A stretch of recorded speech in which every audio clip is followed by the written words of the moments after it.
श्रीनारायणाष्टाक्षरी महामन्त्रस्य साध्यनारायण ऋषिः देवी गायत्री छन्दः श्रीमन्नारायणो देवता ॐ बीजं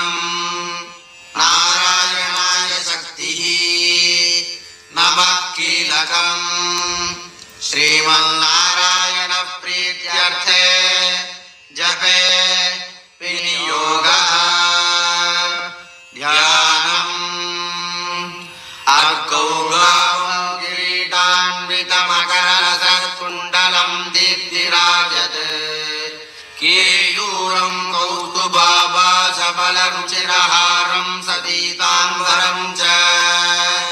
नानारत्नां सुभिन्नाभरणशतयुक्तः सहस्र